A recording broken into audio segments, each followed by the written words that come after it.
Ժողովուրդ օրաթերթը գրում է. Դավիթ Երեմյանին պատկանող հայր և որդի Երեմյաններ խոշոր ընկերությունը կրկին հայտնվել է դատական նորությունների լուսանցքում։ Ժողովուրդ օրաթերթը բացաղբյուրներից տեղեկացել է, որ այս անգամ դատարանը որոշել է ընկերությունից բռնագանձել 96,900 դրամ հիմնական պարտք և 23,100 դրամ տոկոսներ Հօգուտ Տրանսիմպեքս ընկերության։ Ժողովուրդ օրաթերթը նաև գրում է, որ Սրբուհի Գալյանը համաձայն 2024 թվականի տարվա հայտարարագրի տարեսկզբին ունեցել է 4 անշարժ գույք՝ 2 հողամաս, 1 անհատական բնակելի տուն, 1 բնակարան բազմաբնակարան շենքում, որը նվիրատվություն է։ Տրանսպորտային միջոցներ Գալյանը չի հայտարարագրել նախարարի բանկային ավանդները կազմել են 4,312,000 դրամ, բանկային հաշիվները գրեթե 550,000 դրամ, կանխիկ դրամական միջոցները 2,700,000 դրամ և $5,000։ Ժողովուրդ օրաթերթը գրում է. Մինչև կառավարության որոշ անդամների համար կերթանկարժեք ծառայողական մեքենաներ են գնում, Փաշինյանն ու իր ընտանիքն էլ շրջում են շարասյուներով։ Պառլամենտական կառավարման համակարգ ունեցող պետությունում օրենսդիրները վիճակահանությամբ են ծառայողական ավտոմեքենաներից օգտվում։ Ամիսներ առաջ, երբ Փաշինյանը ցուցադրաբար վերցրեց գերատեսչություններին ծառայող մեքենաների ցուցակը ու գրիչով սկսեց ջնջել, այսինքն կրճատել դրանք, իբրև խնայողության նկատառումներից ելնելով, շատերը հումոր էին անում՝ քո և կնոջդ մեքենաները կրճատիր։ Ավելի լուրջ վերլուծողներն էլ ասում էին, որ այդ որոշման արդյունքում աշխատանքը կազմակերպելու խնդիրներ կառաջանան։ Այդպիսով կրճատվեց նաև Ազգային ժողովի ծառայողական մեքենաների թիվը, և դրա արդյունքում ԱԺՄշտական հանձնաժողովներին ծառայող մեքենաները նվազեցին։ Հիմա 2 հանձնաժողովին 1 ծառայողական մեքենա է սպասարկում, մինչ այդ յուրաքանչյուրին 1 մեքենա էր հասնում, և որպեսզի հանձնաժողովները ռազմոր կանեչ չանեն, որոշել են, որ հերթով են օգտվելու ծառայողական մեքենայից։ Հրապարակը գրում է.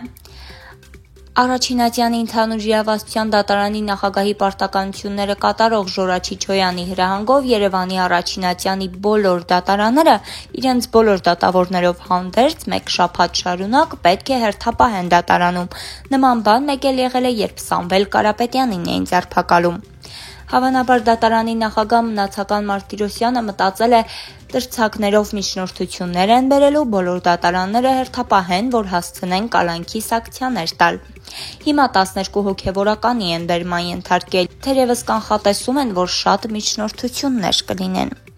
Մեր հարցին, թե որն է սրա իմաստը, ԲԴԽ-ից ասացին. Երևանի ընդհանուր իրավասության առաջինատյանի քրեական դատարանի բնական գործունեությունն ապահովելու, աշխատանքային ծանրաբեռնվածությունը հավասարակշռելու, մինչդատական վարույթի շրջանակում ներկայացված միջնորդությունները, բողոքները, օպերատիվ հետախուզական միջոցառումներն իրականացնելու մասին միջնորդությունները հերթապահությունն առավել արդյունավետ դարձնելու նպատակով։ Հրապարակ թերթը գրում է.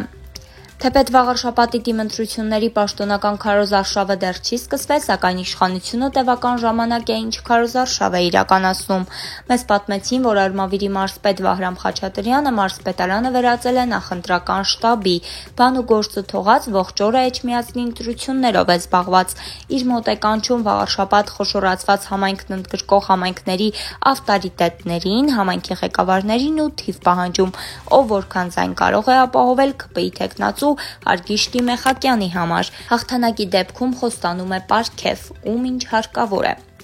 Փաստը գրում է. Քոչարյանի ասուլիսի դիտումների թիվը հասնում է մոտ 8,5 միլիոնի, միայն ուղիղ հեռարձակմամբ դիտումների թիվը հասնում է կես միլիոնի։ Երկրորդ նախագահի պաշտոնական սոցհարթակներում օրինակ տեղադրված տեսանյութերի ընդհանուր դիտումները երեկվա դրությամբ կազմում էին շուրջ 1,600,000, 5-րդ ալիք հեռուստատեսության սոցէջերում ավելի քան 2,6 միլիոն, Նյուզեեմ լրատվամիջոցի պաշտոնական հարթակներում 393,667, Ֆակտոր TV-ում 594,623, Հայելիայեմում 526,546 և այլն։